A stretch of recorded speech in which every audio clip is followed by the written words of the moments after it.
The 14th of October, 1957. A government official signs a document. A community disappears from the map, not destroyed, not evacuated. Just quietly erase, the kind of erasure that takes decades to notice and a lifetime to understand. There are places in Canada right now that feel wrong the moment you arrive, not haunted in the way ghost stories describe, wrong in a quieter, more deliberate way, the kind of wrong that was planned. Canada has a particular talent for this. The country is vast enough to hide things in plain sight. Entire communities folded into the geography, swallowed by policy decisions made in rooms most Canadians never knew existed. Boardrooms, federal offices. Resource extraction contracts signed quietly, far from the people they would displace. Most abandoned places get explained away as economic decline. The mine closed, the fish ran out, people moved on. That explanation is clean. It is also almost always incomplete, because when you look closely at the 5 places we are covering today, a pattern emerges that is harder to dismiss. These are not just places where industry died. These are places where systems, government systems, corporate systems, colonial systems, made a calculated decision that certain people, in certain places, were worth less than what was beneath their feet, or around their borders, or inside their water. If you have not subscribed yet, do that now. This channel covers the stories that get buried alongside the places themselves. We are starting with a number 5 that most Canadians have never heard of, and the reason you have never heard of it is part of the story. Number 5. Uranium City, Saskatchewan. December 1981, El Dorado Nuclear Limited announces it is suspending operations at its Uranium City mine. The town had nearly 3,000 residents. Within 18 months, fewer than 100 remained. But here is what the official story skips. Uranium City was not a town that slowly declined. It was a town that was systematically extracted from. The federal government had poured money into the infrastructure of that community, not to build a sustainable settlement, but to service the mine. The school, the hospital, the roads, all of it existed to keep workers close to the uranium deposit. The moment the deposit became unprofitable to extract, the town had no reason to exist in the eyes of the system that built it. What most people misunderstand about Uranium City is that it was never really a community in the eyes of federal planners. It was a labor camp with better architecture. And the uranium they extracted? It fueled nuclear reactors and, earlier, weapons programs. The people who lived in Uranium City were breathing dust from one of the most radioactively significant mining operations in Cold War history. Many of them were never told what they were actually living beside. Today, the streets are still there. The sidewalks lead to empty lots. Some of the buildings still stand, insides rotting, a geometry of a life that was never meant to last. The pattern here is not unique to Saskatchewan. It is the foundational logic of resource extraction in Canada. Build just enough to get the resource out, then leave. The town was always a tool. Number 4. Kitsault, British Columbia. There is a town in northern British Columbia that looks like it was abandoned yesterday. The curtains still hang in the windows. The swimming pool, the hockey rink, the shopping center, all of it sealed, preserved, waiting. Kitsault was built in 1979 to support a molybdenum mine. Within 2 years, the price of molybdenum collapsed on global commodity markets. By 1982, the entire town, 1,200 people, was gone in a matter of weeks. One man who left described it this way. On a Tuesday, he had a job, a house, and a community. By the following Friday, he was on a bus, watching the town disappear behind a mountain. But here is the detail that most documentaries about Kitsault ignore. The town was privately owned. Every building, every road, every community space owned by the mining company. Residents were not citizens of Kitsault in any meaningful civic sense.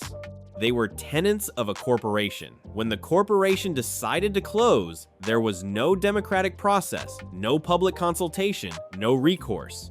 The town simply ceased to function because one balance sheet turned red. In 2005, an American businessman purchased the entire town for approximately $5 million. He has since spoken about turning it into a conference retreat for climate researchers. As of the time of this script, the town remains empty. What Kitsault reveals is a particular kind of hidden system, the company town. It looks like a community, it functions like a community, but it carries none of the legal or civic protections of one. The people who lived there had no more permanent claim to that place than a hotel guest has to their room. Canada built dozens of these. Most of them are gone now, and the people who lived in them have very few ways to explain what exactly was taken from them, because legally, nothing was. Number 3. Grise Fjord, Nunavut. This one is different. This one was not built by a corporation. This one was built by the Canadian government deliberately, knowingly, in one of the most hostile environments on Earth. In 1953, the federal government relocated Inuit families from Inukjuak, Quebec to Grise Fjord on Ellesmere Island. The official reason given was to relieve overpopulation and improve living conditions. The actual reason, which the government did not acknowledge until decades later, was sovereignty. Canada needed human presence in the high Arctic to assert territorial claims against the United States and the Soviet Union. The families were told the move was temporary. They were told they could return if they wished. Both of those statements were false. Grise Fjord sits at 76 degrees north latitude. It is the northernmost civilian settlement in Canada. The temperature regularly drops to minus 50 degrees Celsius. The families arrived without adequate supplies, without the familiar animals they had hunted for generations, and without any real path home. One elder later described the darkness of the first winter, not just the polar night, which lasts 4 months, but a different kind of darkness. The kind that comes when you understand that no one is coming to help you, and no one who sent you there is losing sleep over whether you survive. They survived, because Inuit peoples are extraordinarily resilient. But the government did not relocate those families because it cared about them.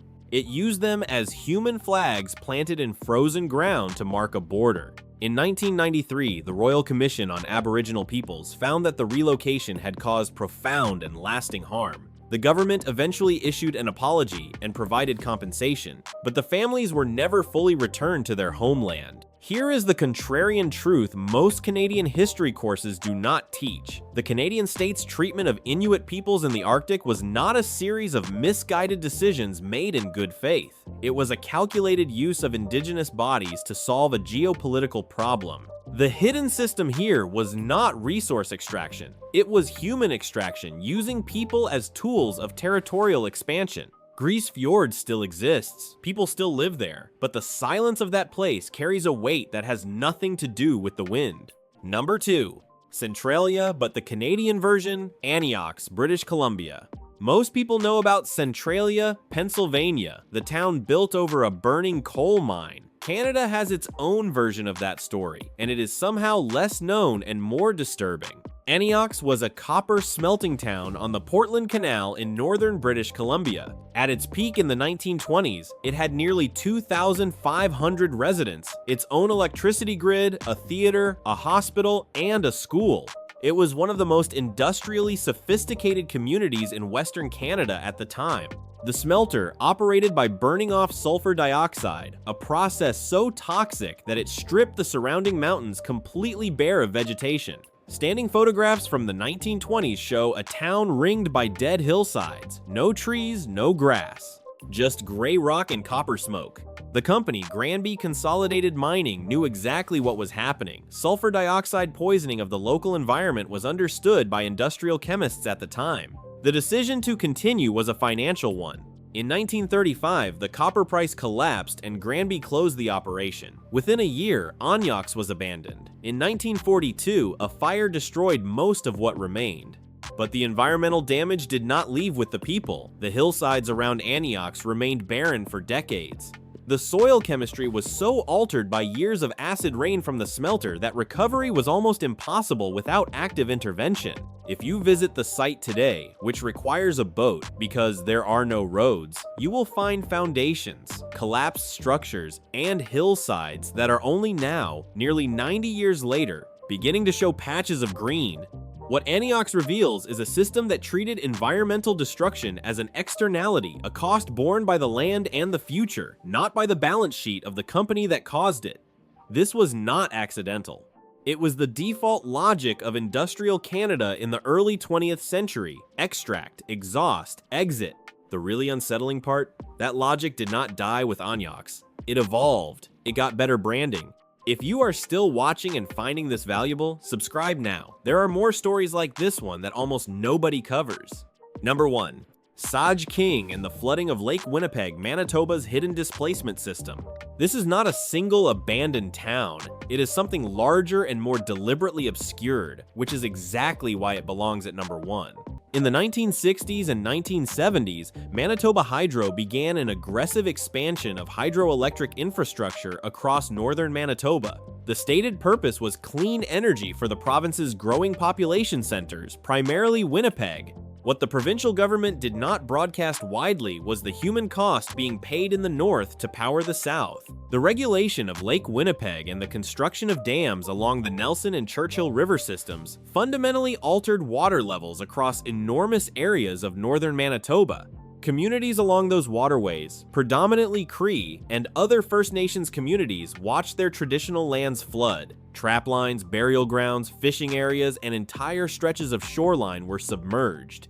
Grand Rapids, at the northern end of Lake Winnipeg, provides one of the clearest examples. When the Grand Rapids Dam was completed in 1964, it flooded roughly 700 square kilometers of land. The community of Chemawawin Cree Nation was forcibly relocated. Their cemetery flooded. Their traditional territory was reduced to silt and water. The people of Chemawawin were moved to a new community, Easterville, built on land that was rocky, unsuitable for traditional activities, and geographically isolated. The transition was so poorly managed that housing was not ready when families arrived.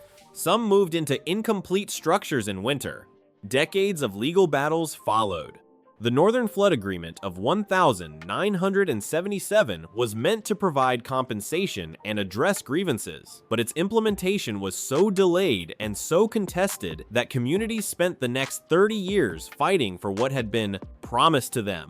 Here is what the official energy narrative never tells you. The hydroelectric power that fueled Manitoba's post-war economic growth was subsidized by the destruction of Indigenous territory. Every kilowatt hour came with a cost that was paid not by Southern ratepayers, but by Northern communities who had no vote in the decision and no power over the outcome. The hidden system here is infrastructure colonialism. It is the deliberate routing of economic benefits southward and environmental and social costs northward, specifically onto communities with the least political power to resist. And it was not a historical accident. It was policy. Many of the original sites are still out there, beneath the water, a cemetery, a kitchen floor, the place where a child learned to walk. No road sign marks them. No provincial memorial acknowledges them. The water is very still. 5 places, 5 different mechanisms, but one pattern, repeating so consistently it cannot be called coincidence. In every case, a system decided that someone else's place was worth less than what could be taken from it. In every case, the people with the least power absorbed the cost of a decision made by people who would never have to live with the consequences. Canada is a country that tells itself a particular story of openness, of multiculturalism, of reasonable governance, and parts of that story are true, but the places we covered today are also true, and they are not relics. The logic that built Uranium City, that flooded Chemawawin, that planted Inuit families in the Arctic as sovereign territory markers, that logic did not retire. It adapted. So the next time you drive past a community that feels emptied out, or read a headline about a resource project in a place you have never been, ask the question that the system hopes you will not bother to ask. Who is paying for this, and where are they being asked to live?